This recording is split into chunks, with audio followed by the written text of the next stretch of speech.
Hey guys, so I'm making this video as a sort of guide, and the reason I'm doing this, the reason I'm compelled to make a video at all, is I get asked on stream a lot, like, how do I improve at the game? What levels should I play? Those sorts of questions. I usually don't respond to them because, like, in the heat of the moment, I'm worried I'm going to say the wrong thing and, like, misguide the person that's asking me for help. So I generally try to avoid answering those, but I'm still passionate about the topic and I'd love to help. So I figured I'd try making a guide. I don't know how this is going to go. I've literally never tried anything like this before, but I'm going to give it a shot. And before I do anything, I want to say that I really do think that getting good at this game is a good time investment. Because if you get good at this game, you can actually use that skill to get good at other games as well. Because getting good at Geometry Dash actually helps you get a good mindset for improvement. And you can see this, a lot of players that play Geometry Dash can go on to other games and be very skillful at them because they have that mentality. I'm going to have timestamps in the descriptions for specific parts, so if you don't want to watch a specific part or you don't think you need it, you can skip it. I think that's everything for the intro, so I hope this is going to be useful to some of you guys, and I hope you enjoy the video.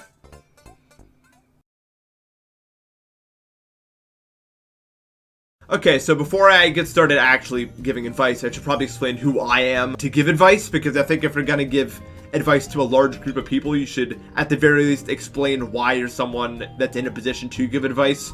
So I'm going to do that right now. I've been playing the game on and off since whenever the hell Cycles came out. I have no idea, but I started being active in the community around 2018, but I've been around for a lot longer. I've amassed quite a large amount of skill over the years. I'm not the best player in the game, not even close. I'd argue I'm probably around top 100 if I had to guess.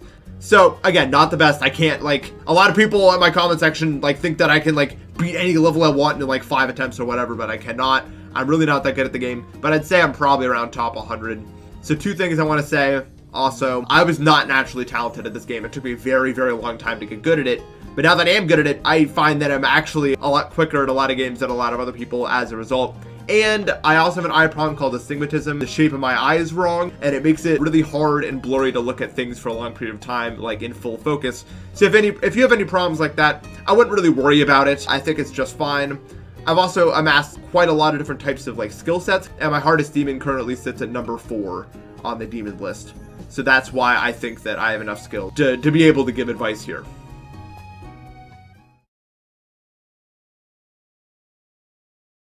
This section will be redundant for a lot of you, but for the sake of being thorough, I'll still talk about it. This is mostly for the people that are just getting into the game. Until you've mastered everything in this section, pretty much everything else I'm going to talk about after this won't matter. So I think it's really important that new players understand everything in this section. Firstly, I want to start with a simple but important point, that being, I think it's important to not get ahead of yourself too much and to start with the easy levels instead of trying to immediately jump to the hard ones. A lot of people have had success jumping to the hard stuff right away, but I personally do not recommend it, as it has the potential to promote bad habits and to hinder your rate of improvement. I know that when you start, you want to get to your favorite levels that you watched on YouTube as quickly as possible, but 9 times out of 10, the fastest way to get there is to properly pace your progression. Start with the main levels. A lot of people that download the game immediately jump to the user-made levels, but I think playing the official levels to start is rather important. Other than Deadlock, you should definitely have completed the main levels by the time you start playing user-made levels. The reason I suggest this is playing through them will gradually introduce you to all the game modes and general concepts, and will allow you to be better prepared to handle them in user-made levels when you decide to start playing those. This next point seems like a simple one, but I actually see people ignoring it quite often when they start. Use practice mode, and use it in a way that helps you understand how to play the level from the beginning. If you run into a part you have trouble with, play it through a few times. Make sure you can do the part you're struggling with a bit before the part itself. Once you're sure you can do all the individual parts in practice, and that you can successfully string those parts together, that is when you should play in normal mode. This should almost always be done for levels that you think could pose a challenge or contain a part you don't think you can sight read. I also think it's important to play the game casually and to enjoy what it has to offer. A lot of people come into this game with the intent to be one of the best as quickly as possible, but I think it's important to also play around with the game casually first. Check out the gauntlets, the map packs, the shops, the achievements, and whatever else you can find. Doing this will also net you some icon customization, which is always nice to have, and in many cases can actually help you play better. Lastly, I want to talk about buffer clicks. More people than expected don't know what a buffer click is, so I'll explain it real quick, as I think getting into the habit of doing these should be done as quickly as possible. A buffer click is when you click and hold that click before you get to a timing. I'll show an example here. Buffer clicks are super important, and a lot of extremely difficult looking gameplay has quite a lot of these as to not overwhelm the player. It's also important to mention that there are a few cases in which you have to rebuffer your click. For example, if you jump, buffer a click, land on something, and then continue jumping, and then you get to an orb, you will not hit the orb with just the initial buffer click. You need to, after jumping off the second platform here, rebuffer your click, which will then allow you to hit the orb. A great example of this is in Black Blizzard, where you jump off the ground from the initial buffer click, and then hit the orb. There are other instances similar to this you may run into while playing. Overall, it's important to have a good knowledge of buffer clicks and utilize them often.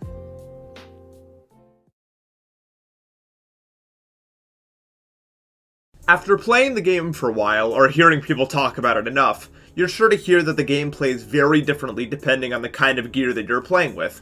While how you choose to play and what you play with don't really have much of an impact early on, they absolutely do at a higher level.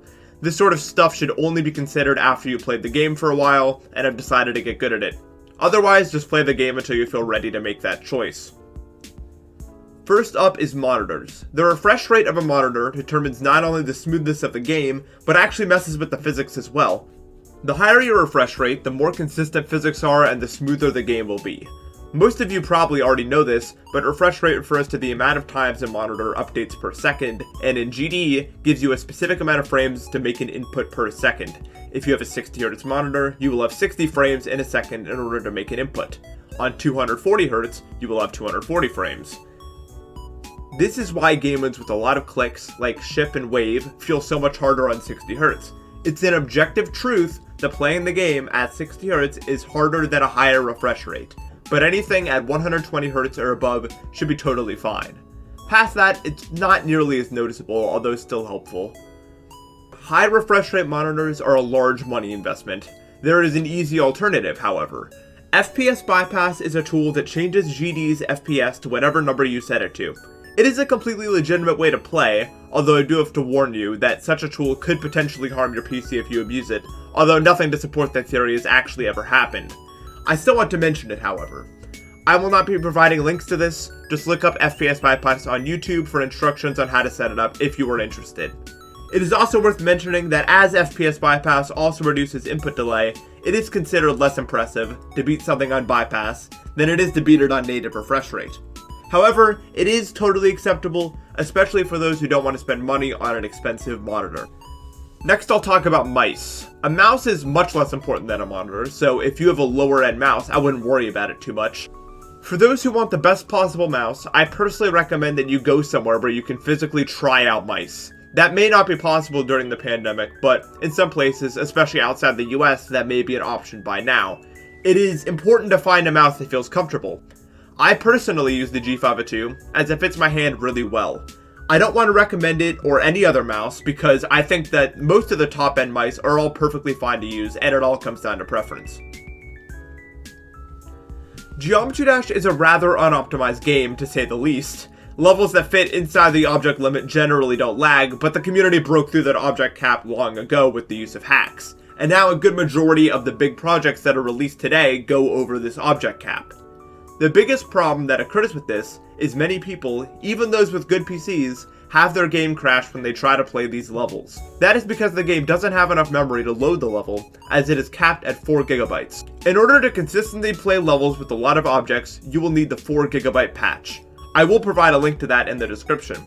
The patch allows GD to use more than the 4 GB it is originally allocated, eliminating the risk of crashing when trying to play high object levels. Lastly, it is important to note that playing the game with the best possible gear isn't always the course of action you need to take. Many of the most impressive feats done in this game weren't done on the best hardware, and were impressive because they were done with a non-traditional method of play. The best examples of that are 60Hz and mobile achievements. Playing the game in unique ways like this can often net you rather interesting and unique accomplishments.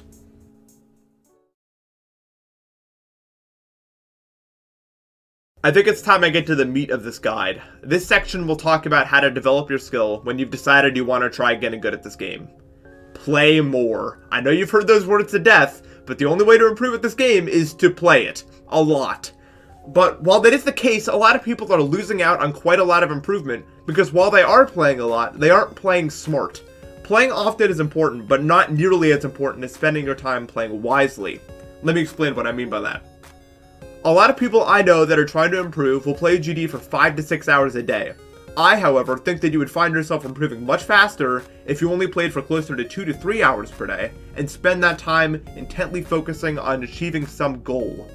Playing too much in a day will make you tired, which can not only make you less likely to achieve your goals quickly, but can also make you develop bad habits over time.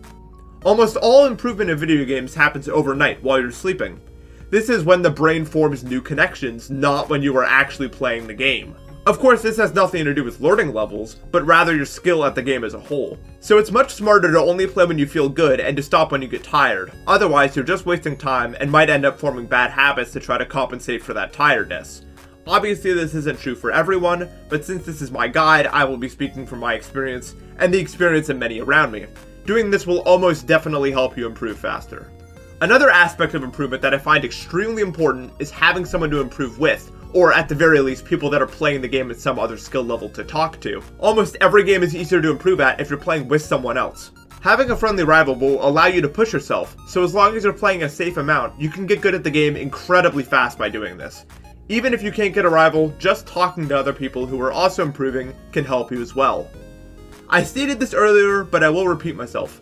Pace yourself. Taking big leaps up the list is fine, but just because you made said jump, you cannot expect all of your skill sets to instantly be at that level. Making jumps will benefit certain skill sets over others almost always, and won't prepare you for the levels around that skill level. 9 times out of 10, it's faster to play with levels that push you, but not enough to the point of frustration. Obviously, some people want to experience going for something way out of your comfort range, and I can't blame them, as I also did this when I was improving at the game, but it's not the fastest way to improve. Treat your body right. Video games become much easier to improve at if you're taking care of your body. That means getting enough sleep, eating the right foods, potentially working out, and so on. This is probably the healthiest side effect video games can have on your life, in my opinion. Letting a video game control your life in a negative way is the worst possible thing you can do, but allowing said video game to motivate you to improve your life is absolutely a good thing. And doing so is one of the easiest ways to improve faster. Next, I will explain skill sets. It's extremely important to have a good grasp at these skills, because different levels will require different skill sets, obviously. Let's go through the different skills. First up is timings. This is quite a broad skill, containing most challenging gameplay in the cube, UFO, ball, robot, and spider game mode. Next up is ship and wave. Every game mode in this game is a timing game mode, but these two play a bit differently, especially in the harder levels. They require a lot more fluency and adjusting in order to be controlled competently. Both are rather different from each other as well, and both require a lot of practice. Now let's talk about consistency. This is a rather straightforward skill, mostly referring to your ability to do parts that you cannot sight read consistently. Many easy levels that use this have parts that you can sight read when you are better at the game, but most hard levels cannot be sight read at any point, so getting consistent at parts you cannot sight read is obviously very important. Consistency is also used when referring to the ability to string a lot of parts together without dying. These last two skills don't really have anything to do with the level's raw difficulty, but they are both skills you are going to want to understand to make beating levels easier. Speed is, well, quite obviously how quickly you can learn the parts of a level. It might become extremely important in the next update in the game, if multiplayer mode is released with it, but for now, speed mostly just helps pick up levels quicker so that you can work on getting consistent with them sooner. Perseverance is the last and arguably one of the most important skills I'll be talking about. This game is quite a good bit controlled by your mentality, so you have to be able to stick with levels and to have a goal-oriented mindset while playing them. This skill just comes with practice and time. Before I move on, I want to add a quick note about challenge levels, which have, as of late, become a rather big part of the game. As this is a guide focused on improvement at the game as a whole, I will be honest. I do not think that playing challenges is a good way to improve at the game.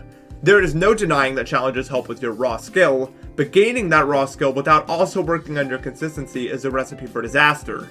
A lot of people that mainly play challenges have a very hard time playing levels at or even below their raw skill range, as they never gained the consistency necessary to tackle them.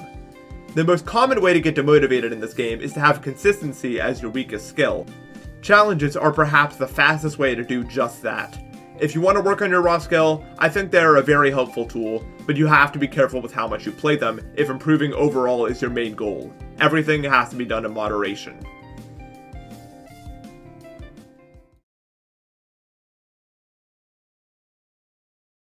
Now that I've explained all of the skill sets, I'm going to give you guys some levels from each difficulty that will span over all of the skill sets discussed, except for speed and perseverance, as those are skills that help you beat levels faster, not actual gameplay skills. I have also split up Extreme Demons into 3 chunks, as they span quite a large range of difficulty. These are just some levels that I think might benefit you as a player to beat in your journey. It's very important to play other levels as well. Let's start with Easy Demons. You can't really go wrong with any of these levels. They're really good at introducing a lot of skills you'll see later, so it's definitely recommended that you are able to beat these rather quickly before moving on to the next section.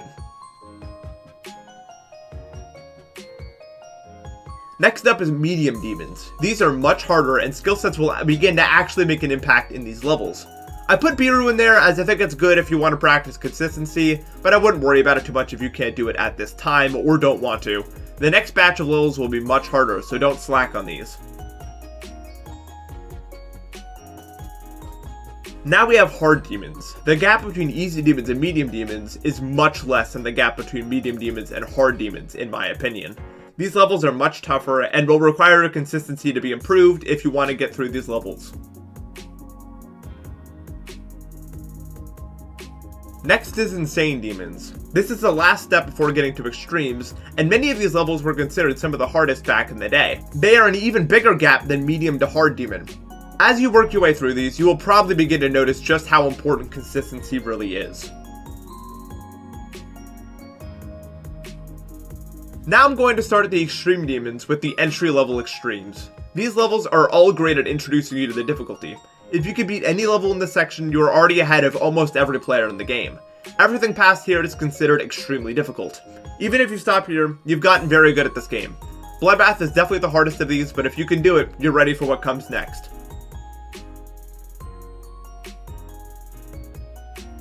Here are some mid-tier difficulty extremes I picked out. It's a pretty big difficulty range, but none of them are at or even near the top of the list yet. You're extremely good at the game if you can handle any of these. Most people never make it here, but if you can pass this barrier, you're almost guaranteed to make it to the hardest the list has to offer. These are some of the hardest levels on the list. Nothing here is above top 20, for reasons I will explain in a moment. But these levels are extremely difficult and will push all skill sets mentioned very far. The amount of perseverance needed to beat these should not be underestimated, even if you can do all the parts.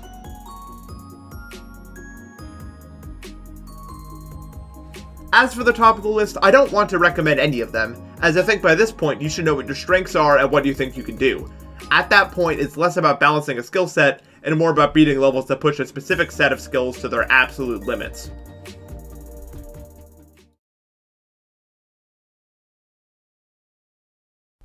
Next, I'll be talking about the community.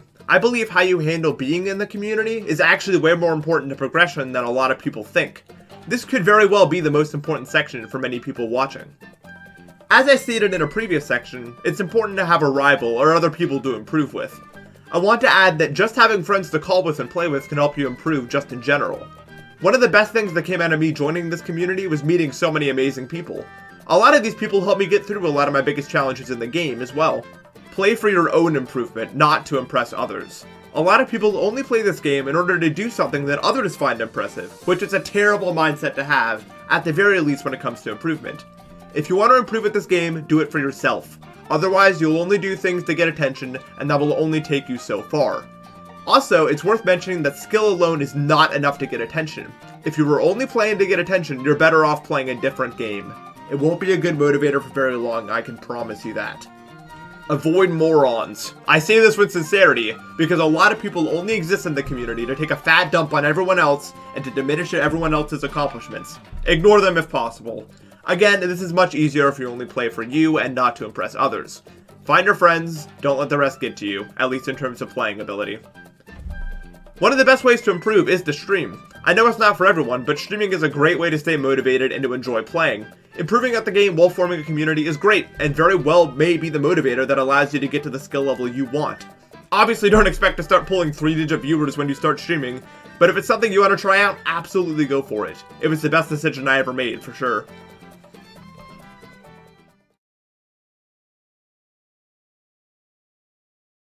This is the last section, and is really only meant for those who are playing extremes already. Past entry-level extremes, you are in late game. There are a lot of unique problems that people run into at this point, so I wanted to share my tips at getting through them. First off, goals become much more important at this level. You need to have a goal every day you get on. Set a percentage you want to get to or a part you want to get more consistent at. Something every day. It's not enough to just want to beat a level anymore. You need to set specific run goals and to work your way closer to beating the level you want to beat, bit by bit. Don't be discouraged if these goals start to take you longer to get to. This game gets a lot harder at this point. Accept it as part of the process. Avoiding burnout is also super important. If you're only playing out of obligation and routine, you're not going to get to the skill level you want. Sometimes it's important to take breaks so that you can come back motivated and ready to achieve your goals. Don't play it if it feels like a chore. You won't improve at any rate you'll be happy with.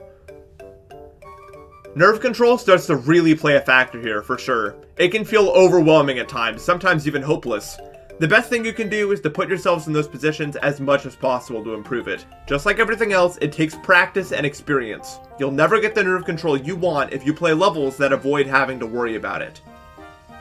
Lastly, I'm aware that a lot of people at this point hit a perseverance wall. Perseverance plays a much bigger role in late game than in early game, so it's understandable. Those who played the longer levels will probably have less issue with this wall than those who stuck to shorter levels. The best way to overcome it is to play long levels often. Long levels often require more perseverance than short levels, so playing those can often help you overcome that wall. Short levels can't get you to the top alone.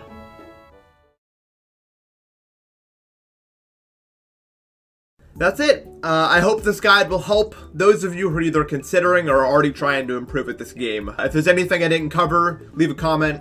I'll try to respond to it when I can, if I didn't cover it in the video. Hopefully this is alright. My first time trying anything like this. Any type of feedback, I'd appreciate it. So yeah, that's about all I have on the topic. If anyone asks me on stream, I'm just going to link them to this video, so hopefully the amount of questions like that will die down. But yeah, thank you guys so much for watching, and I will see you next week. Goodbye.